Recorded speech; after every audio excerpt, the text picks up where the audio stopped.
एक गोलीय दर्पण की फोकस दूरी और वक्रता त्रिज्या में संबंध है। फोकस दूरी और वक्रता त्रिज्या में संबंध f बराबर r/2 होता है, लेकिन यहाँ पर f बराबर r/2 चारों में से किसी भी विकल्प में नहीं है। यहाँ पर r बराबर f/2 है, f बराबर r/2 नहीं है, तो ये विकल्प सही नहीं है। r बराबर 2f, r बराबर f, r बराबर 4f।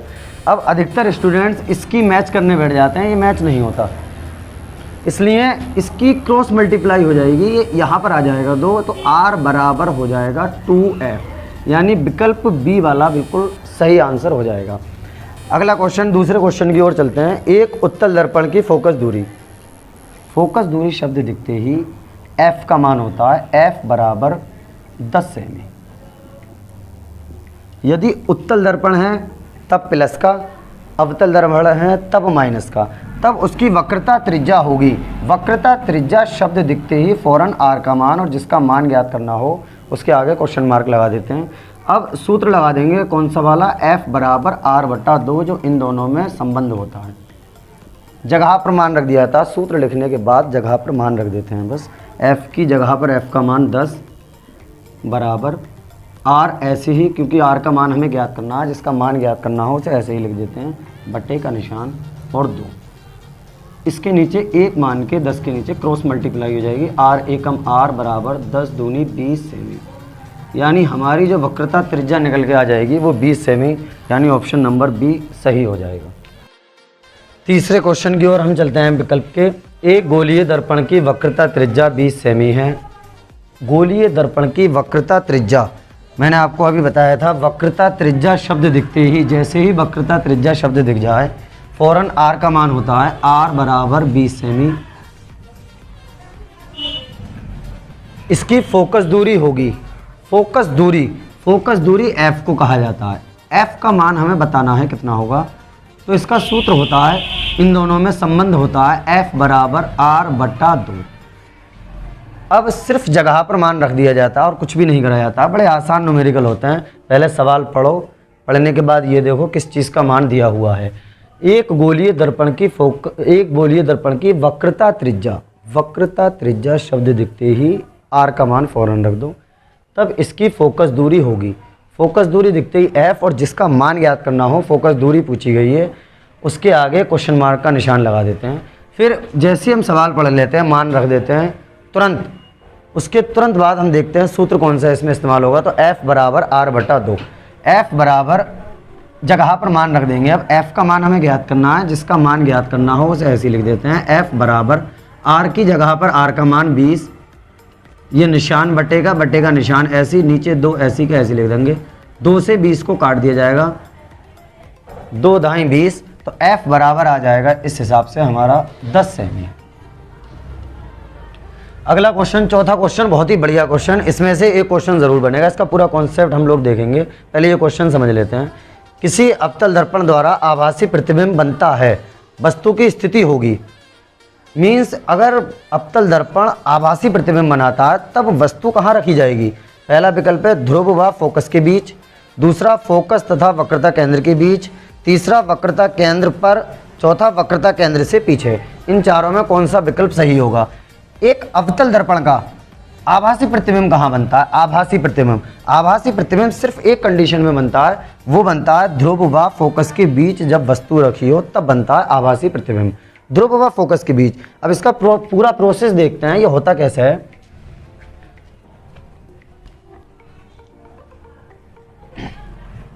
काफी सारे क्वेश्चन बनते हैं इस तरह के, जो अवतल दर्पण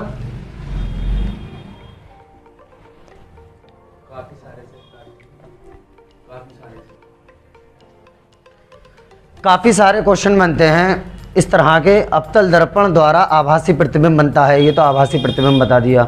लेकिन ऐसा भी होता है कि वस्तु के बराबर प्रतिबिंब कब बनता है, या वस्तु से बड़ा कब बनता है, या वास्तविक बड़ा कब बनता है, तो इसके बारे में ये एक विकल्प इसमें से श्योर 100% आता ही आता है। ये अवतल दर्पण है, यहाँ पर इसका ध्रुव होता है बिल्कुल मिडिल पॉइंट पर, इसकी थोड़ी दूरी पर यहाँ f मान लिया, f मीन्स मुख्य फोकस। जब थोड़ी दूरी पर, जितनी दूरी पर P से F है उतनी ही दूरी पर F से C, यहाँ पर ये सी, इसे कहा जाता है वक्रता केंद्र। अब इसमें वस्तु सबसे पहले अनंत पर रखी जाती है, अनंत पर। मान लिया कि अनंत तो बहुत दूरी पर होता है, मान लिया यहाँ कहीं अनंत है जिसका कभी अंत ना हो, अनंत। यहाँ पर जब वस्तु रखी हो, अनंत पर जब वस्तु रखी होती है तो वस्तु का प्रतिबिंब वास्तविक उल्टा व वस्तु से छोटा बनता है। पहचान करने के लिए वक्रता केंद्र, ये सी बस ध्यान में रखना होगा। यहाँ पर अनंत, अनंत और वक्रता केंद्र के बीच में ये स्थान, अनंत व वक्रता केंद्र के बीच, अनंत व वक्रता केंद्र के बीच। यहां पर आ गए फिर सी पर, सी वक्रता केंद्र पर, फिर इसके बीच में वक्रता केंद्र, सी वक्रता केंद्र को कहा जाता है, एफ मुख्य फोकस को, यानी वक्रता केंद्र और मुख्य फोकस के बीच। फिर एफ पर आ गए, जब एफ पर आए तो मुख्य फोकस पर, फिर पी और एफ के बीच में लेके आएंगे वस्तु, यानी मुख्य फोकस और ध्रुव के बीच में। जब वक्रता केंद्र से वस्तु इस साइड रखी जाएगी तो वस्तु का प्रतिबिंब इन दोनों कंडीशन में, जब वस्तु अनंत पर हो या अनंत व वक्रता केंद्र के बीच में हो, दो कंडीशन होंगी, तो इन कंडीशन में वस्तु का प्रतिबिंब वास्तविक उल्टा व वस्तु से छोटा बनता है, वस्तु से छोटा। जब वक्रता केंद्र पर आ जाएंगे तो वस्तु का प्रतिबिंब वस्तु के बराबर बनेगा, बनेगा वास्तविक उल्टा व वस्तु के बराबर। जैसे हम वक्रता केंद्र से इस साइड जाएंगे तो वस्तु का प्रतिबिंब बड़ा होता चला जाएगा। जब हम वस्तु को वक्रता केंद्र और मुख्य फोकस के बीच में रख देंगे, बीच में, तो वस्तु का प्रतिबिंब जो होगा वस्तु से बड़ा बनेगा इसके। और जैसे हम यहाँ पर आएंगे बीच में, यहाँ पर, तो वस्तु का प्रतिबिंब आभासी बनता है। आभासी यहाँ पर बनता है जब ध्रुव और मुख्य फोकस के बीच में वस्तु रखी हो। तो क्वेश्चन बहुत पूछा जाता है कि अवतल दर्पण में आभासी प्रतिबिंब कब बनता है? जब वस्तु ध्रुव और मुख्य फोकस के बीच में स्थित हो, तब वस्तु का आभासी प्रतिबिंब बनता है। इसका मीन्स ध्रुव व मुख्य फोकस से बीच में। और भी क्वेश्चन इसके बन सकते हैं, जैसे और वस्तु के बराबर प्रतिबिंब कब बनता है? वस्तु के बराबर प्रतिबिंब जब बनता है जब वस्तु वक्रता केंद्र पर स्थित होती है। तो कई विकल्प इसके आ सकते हैं, कैसी भी तरह से विकल्प बन सकता है। ध्रुव, इसमें जो तीन हैं वो प्रमुख हैं, ध्रुव और मुख्य फोकस के जब बीच में वस्तु होगी तब वस्तु का प्रतिबिंब आभासी बनेगा। जब वक्रता केंद्र पर होगी तो वस्तु का प्रतिबिंब वस्तु के बराबर बनेगा। जब वक्रता केंद्र और मुख्य फोकस के बीच में होगी तब वस्तु का प्रतिबिंब बड़ा, उल्टा और वास्तविक बनेगा। तो इस तरह से कई विकल्प इसमें बन सकते हैं। एक विकल्प और आता है थोड़ा बेहतरीन इसका, यदि किसी वस्तु को दर्पण के बिल्कुल पास रख दिया जाए तब आभासी प्रतिबिंब बनता है, और दर्पण से थोड़ी दूर ले जाकर वस्तु को रखा जाए तब वास्तविक प्रतिबिंब बनता है। उस दर्पण का नाम बताइए। तो अवतल दर्पण होता है, क्योंकि यहाँ पर ध्रुव और मुख्य फोकस के बीच में जब वस्तु रखी जाती है यहाँ पर, तो वस्तु का प्रतिबिंब आभासी बनता है यहाँ से। निर्वात में प्रकाश की चाल होती है 3 × 10⁷, 2 × 10⁸, 3 × 10⁸, 3 × 10⁸ मीटर प्रति सेकंड। तो 3 × 10⁸ मीटर प्रति सेकंड होती है, जो देखते ही लगाने वाला क्वेश्चन है। अगला क्वेश्चन आज का दूसरा, निर्वात में प्रकाश की चाल 3 × 10⁸ मीटर प्रति सेकंड, तो कांच जिसका अपवर्तनांक 1.5 है में प्रकाश की चाल होगी। तो ये न्यूमेरिकल है, निर्वात में प्रकाश की चाल। प्रकाश की चाल, स्पीड ऑफ लाइट का में निर्वात में, निर्वात या वायु में प्रकाश की चाल दिखते ही, जैसे ही निर्वात या वायु में प्रकाश की चाल हमें दिख जाती है, फौरन जैसे ही निर्वात या वायु में प्रकाश की चाल दिख जाती है तो फौरन c का मान हो जाता है c बराबर 3 × 10⁸ मीटर प्रति सेकंड। जैसे ही निर्वात में प्रकाश की चाल शब्द आ जाए, प्रकाश की चाल, निर्वात या वायु में प्रकाश की चाल को c कहा जाता है। बाकी किसी भी माध्यम में दे दे तो वो v कहा जाता है। तो निर्वात में प्रकाश की चाल मीन्स c का मान। तो कांच जिसका अपवर्तनांक, अपवर्तनांक शब्द दिखते ही, जैसे ही अपवर्तनांक शब्द दिख जाए फौरन n का मान होता है। n का मान हमें दे रखा है 1.5। फिर कह रहा है क्वेश्चन, तो कांच में प्रकाश की चाल होगी, कांच में प्रकाश की चाल, कांच में प्रकाश की चाल, निर्वात या वायु में प्रकाश की चाल को c कहा जाता है। बाकी किसी भी माध्यम में प्रकाश की चाल आ जाए उसे v कहा जाता है। v, विक्टी 4 घुंडी का dv। इसका मान हमें ज्ञात करना है। जिसका मान ज्ञात करना हो उसके आगे ये दराती वाला निशान लगा दिया जाता है। अब हम लोग सूत्र लगा देंगे। सूत्र होता है इसका सीधा सीधा बिल्कुल, C बराबर एन वी, C बराबर एन वी। अब सिर्फ जगह पर मान रखना होता है, जगह पर C की जगह पर C का मान 3 गुणा 10 की घात 8 बराबर का निशान बराबर। अब आ गया n, n की जगह पर 1.5। अब आ गया v, n और v के बीच में कोई निशान नहीं है। जब बीच में कोई निशान नहीं होता तो गुणा का निशान होता है, गुणा v। अब हमें v का मान याद करना है, इसलिए v का मान याद करना है, इसलिए इसकी जो गुणा वाली चीज़ है वो भाग में आ जाएगी बटे में इधर। तो v के जो गुणा में है वो नीचे भाग में आ जाएगा, यानी 3 गुणा 10 की घात 8 बटे 1.5 आ जाएगा इसके नीचे, बराबर कितना बचेगा, v बचेगा इधर, खाली v। अब 1.5 से 3 को डिवाइड कर दिया जाएगा।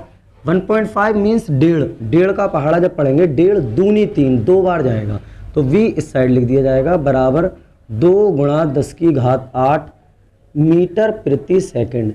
इसका मतलब ये हो गया कि कांच में प्रकाश की चाल जो है वो 2 गुणा 10 की घात 8 मीटर प्रति सेकंड होती है। यानी हमारा जो ऑप्शन सही हो जाएगा वो डी वाला ऑप्शन सही हो जाएगा, डी वाला। अगले क्वेश्चन की ओर बढ़ते हैं। क्वेश्चन नंबर आज का तीसरा, और कल 4 कल हुए थे क्वेश्चन, 2 हो गए, 7वां क्वेश्चन टोटल और आज का तीसरा क्वेश्चन। वायु तथा कांच में प्रकाश की चालें क्रमशः। पहले शब्द लिखा हुआ वायु। वायु या निर्वात में प्रकाश की चाल दिखते ही, जैसे ही वायु या निर्वात में प्रकाश की चाल दिख जाए फौरन C का मान होता है, C बराबर पहला वाला 3 गुणा 10 की घात 8 मीटर प्रति सेकंड। उसके बाद तथा कांच, कांच में प्रकाश की चाल पहले वायु में, तो वायु में तो प्रकाश की चाल C कहा जाता है। फिर कांच में, वायु और निर्वात के अलावा कहीं भी प्रकाश की चाल दे दे, कहीं भी, तो ऐसी कंडीशन में V कहा जाता है। यानी बात को कांच लिखा हुआ है तो कांच में प्रकाश की चाल दूसरी वाली हो जाएगी, 2 गुणा 10 की घात 8 मीटर प्रति सेकंड। क्या कह रहा है आगे, वायु के सापेक्ष कांच का अपवर्तनांक कितना होगा। अब इसमें अपवर्तनांक का सिर्फ एक बार जिक्र हुआ है। जब अपवर्तनांक का 2 या 2 से ज़्यादा बार जिक्र हो जाता है तो वो प्रोसेस अलग थोड़ा करते हैं, लेकिन फिलहाल सिर्फ एक बार जिक्र हुआ है। वायु के सापेक्ष कांच का अपवर्तनांक, अपवर्तनांक पूछा गया है, इसका मतलब n का मान हम लोगों से पूछा गया है। अपवर्तनांक शब्द दिखते ही n का मान होता है। अब सूत्र लगा दिया जाएगा, मैंने अभी आप लोगों को बिल्कुल बताया है, C बराबर एन वी। जगह पर मान रख दिया जाएगा, सिर्फ जगह पर मान, C की जगह पर C का मान 3 गुणा 10 की घात 8 बराबर n का मान याद करना है। अब आ गया v, n और v के बीच में कोई निशान नहीं है तो गुणा का निशान होता है बीच में। v की जगह पर v का मान 2 गुणा 10 की घात 8। अब जो गुणा वाली चीज़ है वो बटे में आ जाएगी, n का मान याद करना, n के गुणा में 2 गुणा 10 की घात 8, ये बटे में आ जाएगा इधर वाले के। मीन्स पहले तो ये ऐसे लिख दिया जाएगा 3 गुणा 10 की घात 8 और बटे में कौन आ जाएगा, 2 गुणा 10 की घात 8 बराबर कितना बचेगा उधर n। 10 की घात 8 से 10 की घात 8 कट जाएगा, n बराबर 2 से 3 को भाग करेंगे, 2 एकम 2, फिर 1 बचेगा, पॉइंट लगाएंगे, 0 बढ़ाएंगे, 2 पंजे 10, यानी n बराबर आ जाएगा 1.5। 1.5 यानी ऑप्शन बी सही हो जाएगा। अगले क्वेश्चन की ओर चलते हैं। कांच का अपवर्तनांक अधिकतम होता है, ये क्वेश्चन देखते ही लगाने वाले क्वेश्चन होते हैं। जो अधिकतम, न्यूनतम, अधिकतर, ये क्वेश्चन एक विकल्प बना करता है। तो कांच का अपवर्तनांक अधिकतम होता है किस रंग के लिए, बैगनी रंग के लिए। और आ जाए क्वेश्चन न्यूनतम, न्यूनतम किस रंग के लिए होता है अपवर्तनांक, तो वो लाल रंग के लिए। फिलहाल अधिकतम है, अधिकतम तो बैगनी रंग के लिए। अगला क्वेश्चन, तरंगदैर्घ्य अधिकतम होती है, देखते ही लगाने वाला क्वेश्चन, तरंगदैर्घ्य, तरंगदैर्घ्य, तरंगदैर्घ्य अधिकतम किस रंग के लिए होती है, लाल रंग के लिए। तो न्यूनतम किस रंग के लिए होगी, बैगनी रंग के लिए। प्रिज्म द्वारा विचलन अधिकतम होता है, प्रिज्म द्वारा विचलन अधिकतम होता है। प्रिज्म द्वारा विचलन अधिकतम कौन से कलर का होता है, तो प्रिज्म द्वारा जो अधिकतम विचलन होता है वो बैगनी कलर का होता है। न्यूनतम किसका हो जाएगा, न्यूनतम जो है वो लाल रंग का हो जाएगा। अगला क्वेश्चन, अपवर्तनांक अधिकतम होता है, यानी सबसे ज़्यादा अपवर्तनांक किसका होता है। अपवर्तनांक मतलब ठोसपन, जो जितना ज़्यादा ठोस होगा उसका अपवर्तनांक उतना ही ज़्यादा होगा। इन चारों में ये देख लेंगे हम लोग ठोस कौन सा ज़्यादा होगा, किसके अणु ज़्यादा पास पास होंगे। तो वायु का, वायु इतना ज़्यादा ठोस नहीं है। कांच, हीरा, जल, इन सब में सबसे ज़्यादा अपवर्तनांक किसका होगा, हीरे का। वो भी पारदर्शी माध्यम, अपवर्तनांक हमेशा पारदर्शी माध्यम का होता है, तो हीरे का अपवर्तनांक सबसे अधिक होगा।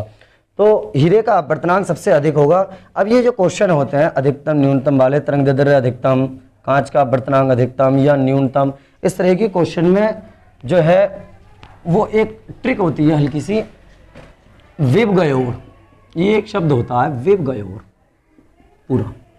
इसके अलग अलग अल्फाबेट कर देते हैं, तो वी से बैगनी कलर होता है वोयलेट, आर से रेड कलर होता है यानी लाल। इसका मतलब जो चीज सबसे ज्यादा बैगनी कलर के लिए होगी, जो चीज सबसे ज्यादा बैगनी कलर के लिए होगी वो चीज लाल रंग के लिए सबसे कम होगी, और जो चीज बैगनी रंग के लिए सबसे कम होगी तो वो चीज लाल रंग के लिए सबसे अधिक होगी। इसका मतलब सबसे अधिक या सबसे कम का क्वेश्चन आ जाए विकल्प में तो इन दोनों में से कोई एक विकल्प होता है, और तो विकल्प होते ही नहीं है। जैसे ये क्वेश्चन है, कांच का अपवर्तनांक अधिकतम होता है, अब अधिकतम या न्यूनतम बैगनी या लाल होगा, तो इसका मतलब पीला कलर और हरा कलर तो बिल्कुल ही कैंसिल हो गया, ये तो विकल्प हो ही नहीं सकता। कौन कौन सा बचा, बैगनी और लाल। तो हमें अब ये चीज़ पता होना चाहिए अपवर्तनांक बैगनी का अधिकतम होता है या लाल का, तो बैगनी का अधिकतम होता है। जब बैगनी का अधिकतम हो गया तो इसका मतलब क्वेश्चन यही बन जाए, कांच का अपवर्तनांक न्यूनतम होता है। न्यूनतम, न्यूनतम किसके लिए हो जाता, लाल रंग के लिए हो जाता अगर न्यूनतम पूछता। अब तरंगदैर्ध्य अधिकतम होती है किस रंग के लिए, लाल रंग के लिए, इसका मतलब न्यूनतम किस रंग के लिए हो जाएगी, बैगनी रंग के लिए। ये दोनों ऑप्शंस तो बिल्कुल हो ही नहीं सकते, ये दोनों ऑप्शंस तो बिल्कुल हो ही नहीं सकते। 12वें क्वेश्चन की ओर चलते हैं, 12वें विकल्प की ओर। मानव नेत्र में होता है, मानव नेत्र में कौन सा लेंस होता है, अपसारी लेंस, अभिसारी लेंस, अपसारी या अभिसारी लेंस, या इनमें से कोई नहीं, नन ऑफ दीज। तो ये विकल्प देखते ही लगाने वाले विकल्प होते हैं। अपसारी लेंस को अवतल लेंस भी कहा जाता है, अभिसारी लेंस को उत्तल लेंस भी कहा जाता है, तो मानव नेत्र में अभिसारी लेंस होता है। अगला, स्वस्थ मानव नेत्र के लिए निकट बिंदु ऑब्लिक मतलब या निकट बिंदु भी आ सकता है पेपरों में, स्पष्ट दृष्टि की न्यूनतम दूरी शब्द भी लिख के आ सकता है। तो मानव नेत्र, स्वस्थ मानव नेत्र मतलब सही व्यक्ति जो होगा उसे सही दिखता होगा, तो उसका जो निकट बिंदु या स्पष्ट दृष्टि की न्यूनतम दूरी 25 सेमी होती है। स्पष्ट दृष्टि की न्यूनतम दूरी जो होती है 25 सेमी होती है। मीन्स हमने कोई किताब ली और पढ़ने के बाद हम पढ़ते रहे, 25 सेमी से कम दूरी पर लाके ऐसे करके पढ़ के देखेंगे तो हमें धुंधला दिखाई देने लगेगा, स्पष्ट नहीं दिखाई देगा। तो इसका मतलब स्पष्ट दृष्टि की जो न्यूनतम दूरी होती है वो 25 सेमी होती है। स्वस्थ नेत्र के लिए दूर बिंदु होता है, दूर बिंदु मीन्स कहाँ तक वो अधिकतम देख सकता है, तो दूर बिंदु अनंत पर होता है। अगला, स्वस्थ नेत्र में प्रतिबिंब बनता है, मतलब स्वस्थ नेत्र में प्रतिबिंब कहाँ बनता है, तो स्वस्थ नेत्र में जो प्रतिबिंब बनता है वो रेटिना पर बनता है। मानव नेत्र में प्रकाश का वर्तन सबसे अधिक होता है, मानव नेत्र में प्रकाश का वर्तन सबसे अधिक कोर्निया से होता है, कोर्निया से। तो ये सब क्वेश्चन देखते ही लगाने वाले क्वेश्चन होते हैं। इसमें से एक विकल्प ज्यादातर अंदाज में आ जाता है, निकट दृष्टि दोष से पीड़ित व्यक्ति का दूर बिंदु होता है। मतलब अब यहाँ पर थोड़ा सा मीन समझने का, निकट दृष्टि दोष है किसी व्यक्ति को और उसका दूर बिंदु पूछ रहा है। निकट दृष्टि दोष किसे कहा जाता है, वह दोष जिसमें नेत्र निकट की वस्तु को तो स्पष्ट रूप से देख ले परंतु दूर की वस्तु को स्पष्ट रूप से नहीं देख पाए, उसे निकट दृष्टि दोष कहा जाता है। यानी निकट की वस्तु स्पष्ट रूप से देख ले, तो इसका मीन्स जो दूर बिंदु सही आंख के लिए होता है वो अनंत पर होता है। तो जब निकट की वस्तु स्पष्ट रूप से देखता है तो वो दूर बिंदु जो होता है अनंत से थोड़ा कम दूरी पर आ जाता है। दूर बिंदु जो होता है स्पष्ट दृष्टि का दूर बिंदु अनंत पर होता है, लेकिन जिसे निकट दृष्टि दोष हो उसका दूर बिंदु अनंत से थोड़ा पास आ जाता है। तो इसका मतलब इसका जो ऑप्शन हो जाएगा, निकट दृष्टि दोष से पीड़ित व्यक्ति का दूर बिंदु होता है अनंत से कम दूरी पर। 18वां क्वेश्चन, निकट दृष्टि दोष से पीड़ित व्यक्ति का निकट बिंदु होता है। अब निकट बिंदु मतलब कहाँ तक वो साफ देख लेता है। जो स्पष्ट दृष्टि होती है उसका जो स्पष्ट दृष्टि होती है उसका निकट बिंदु 25 सेमी होता है, 25 सेमी। अब निकट दृष्टि दोष किसे कहा जाता है, वह दोष जिसमें नेत्र निकट की वस्तु को स्पष्ट रूप से देख लेता है लेकिन दूर की वस्तु स्पष्ट रूप से नहीं देख पाता है। सही आंख का निकट बिंदु होता है 25 सेमी। अब निकट की वस्तु साफ देख लेता है। आप लोगों ने देखा होगा कुछ व्यक्ति को किताब या अखबार पढ़ते हुए इस तरीके से लेते हैं, ऐसे नहीं दिखता तो ऐसे पढ़ के देखते हैं इस तरीके से, यानी 25 सेमी से भी कम दूरी पर, यानी 25 सेमी से कम दूरी पर निकट दृष्टि दोष से पीड़ित व्यक्ति का निकट बिंदु होता है। दूर दृष्टि दोष के कारण प्रतिबिंब बनता है। यदि किसी व्यक्ति को दूर दृष्टि दोष है तो उसका प्रतिबिंब कहाँ पर बनता है, नेत्र में कहाँ पर बनता है यदि दूरदृष्टि दोष है। पहले हम ये जान लेते हैं दूरदृष्टि दोष होता क्या है। खाली विकल्प भी आपको नहीं कराए जाएंगे, इससे कॉन्सेप्ट से रिलेटेड बातें भी बताई जाएंगी। जैसे ये शब्द आ गया दूरदृष्टि दोष, तो पहले हमें ये पता होना चाहिए कि दूरदृष्टि दोष होता क्या है। तो दूरदृष्टि दोष किसे कहा जाता है? वह दोष जिसमें नेत्र दूर की वस्तु तो स्पष्ट रूप से देख ले परंतु पास की वस्तु स्पष्ट रूप से ना देख पाए तो उसे दूरदृष्टि दोष कहा जाता है। दूर की वस्तु स्पष्ट देख ले परंतु पास की वस्तु स्पष्ट रूप से ना देख पाए, दूरदृष्टि दोष कहा जाता है। अब ये कह रहा है कि यदि किसी व्यक्ति को दूरदृष्टि दोष है तो उसका प्रतिबिंब नेत्र में कहाँ बनेगा? रेटिना पर बनेगा, रेटिना के पीछे बनेगा, रेटिना के आगे बनेगा या नेत्र लेंस पर बनेगा। तो इसके लिए एक ये नेत्र है, सपोज करो दो प्रकाश की किरणें आई हैं समांतर, अगर यहाँ पर आके मिलती हैं तो ये होता है रेटिना। ये स्वस्थ नेत्र के लिए, स्वस्थ नेत्र के लिए प्रतिबिंब कहाँ बनता है? तो वो रेटिना पर बनता है। लेकिन व्यक्ति की आंख में हो जाए दोष, निकट या दूरदृष्टि दोष, यदि स्वस्थ नेत्र होगा तो प्रतिबिंब यहाँ बनेगा, यहाँ पर दोनों किरणें मिलेंगी, यहाँ पर रेटिना पर प्रतिबिंब बनेगा। क्वेश्चन आ जाए स्वस्थ नेत्र के लिए प्रतिबिंब बनता है कहाँ बनता है? रेटिना पर। लेकिन अब है दूरदृष्टि दोष के कारण। अब दूरदृष्टि दोष के कारण इसका मतलब उसे दूर की वस्तु साफ दिखाई देती है। इसका मीन्स ये जो अब किरणें हैं वो यहाँ पर ना मिलके थोड़ा रेटिना के पीछे जाके मिलेंगी, पीछे यहाँ पर रेटिना के पीछे। तो रेटिना के पीछे जब प्रकाश की किरणें मिलती हैं तो उसके नेत्र में दूरदृष्टि दोष होता है, रेटिना के पीछे, यानी ये वाला ऑप्शन सही हो जाएगा। अगर यही होता निकट दृष्टि दोष, निकट दृष्टि दोष, निकट दृष्टि दोष किसे कहा जाता है? वह दोष जिसमें नेत्र निकट की वस्तु को स्पष्ट रूप से देख ले, निकट की वस्तु को स्पष्ट रूप से देख ले और दूर की वस्तु को स्पष्ट रूप से ना देख पाए। तो निकट की वस्तु जब स्पष्ट रूप से देखेगा यानी पास की वस्तु स्पष्ट देख लेगा तो इनकी जो किरणें हैं वो रेटिना से आगे ही मिल जाएंगी, यहीं पर मिल जाएंगी, पहले ही रेटिना के आगे ही मिल जाएंगी। जैसे दूसरा क्वेश्चन है, तो निकट दृष्टि दोष के कारण प्रतिबिंब बनता है रेटिना पर। रेटिना पर जब बनता है जब स्वस्थ नेत्र होता है। ये क्वेश्चन होता है स्वस्थ नेत्र के लिए प्रतिबिंब बनता है, स्वस्थ नेत्र के लिए तो रेटिना पर। दूरदृष्टि दोष के कारण रेटिना के पीछे और निकट दृष्टि दोष के कारण रेटिना से आगे ही प्रतिबिंब बन जाता है, रेटिना से आगे ही प्रतिबिंब बन जाता है। तो तीन क्वेश्चंस इसमें के होते हैं। पहला, जब स्वस्थ नेत्र हो तो प्रतिबिंब कहाँ बनता है? तो वो बनता है रेटिना पर। यदि दूरदृष्टि दोष हो व्यक्ति को और प्रतिबिंब पूछा जाए कहाँ बनता है, तब रेटिना के पीछे बनता है। यदि व्यक्ति को निकट दृष्टि दोष हो और प्रतिबिंब पूछा जाए कहाँ बनता है, तो रेटिना के आगे बनता है। अब 20 क्वेश्चंस, 20 हमारे जो MCQ हैं वो हो चुके हैं। अगला क्वेश्चन 21वें क्वेश्चन की ओर हम लोग चलते हैं। 21वें क्वेश्चन की ओर हम लोग चलते हैं। निकट दृष्टि दोष से पीड़ित एक व्यक्ति को यह दोष दूर करने के लिए प्रयोग करना होगा। यानी किसी व्यक्ति की आँख में निकट दृष्टि दोष है तो उसे कौन सी चीज़ प्रयोग करना होगी? उत्तल लेंस, अवतल लेंस, उत्तल दर्पण, अवतल दर्पण। तो निकट दृष्टि दोष यदि किसी व्यक्ति को है तो उसे अवतल लेंस का प्रयोग करना होता है। यदि दूरदृष्टि दोष आ जाए, दूरदृष्टि दोष से पीड़ित व्यक्ति के लिए किस लेंस का प्रयोग करना होता है? तो दूरदृष्टि दोष सेम क्वेश्चन बन जाए तो वो उत्तल लेंस का प्रयोग करना होगा। अगला क्वेश्चन, चंद्रमा से देखने पर आकाश दिखाई देता है। चंद्रमा से देखने पर, चंद्रमा या अंतरिक्ष भी आ सकता है यहाँ पर लिखकर, चंद्रमा से देखने पर या अंतरिक्ष में देखने पर। तो आप लोगों ने देखा होगा फ्लाइंग जेट फिल्म या बालवीर या शक्तिमान, उसमें जब ऊपर लड़ते लड़ते पहुँच जाते हैं तो वहाँ पर जाने के बाद हम देखते हैं ऊपर को तो काला काला दिखाई देता है फिल्मों में या सीरियलों में। तो चंद्रमा या अंतरिक्ष में जाने के बाद हमेशा जो आकाश दिखाई देता है वो काला दिखाई देता है। आकाश जो हमेशा दिखाई देता है चंद्रमा या अंतरिक्ष से जाने के बाद वो काला आकाश दिखाई देता है। अगर आ जाए पृथ्वी से देखने पर, मतलब पृथ्वी से देखने पर कैसा दिखाई देता है? तो नीला प्रकाश दिखाई देता है, प्रकाश के प्रकीर्णन की वजह से वो दिखाई देता है।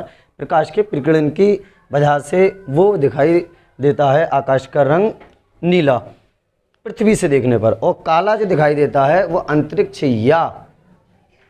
या चंद्रमा से देखने पर काला दिखाई देता है। यहाँ चंद्रमा या अंतरिक्ष आ जाए तब काला, पृथ्वी से देखने पर आ जाए तब नीला। तो फिलहाल चंद्रमा से है तो ऑप्शन हो जाएगा हमारा काला।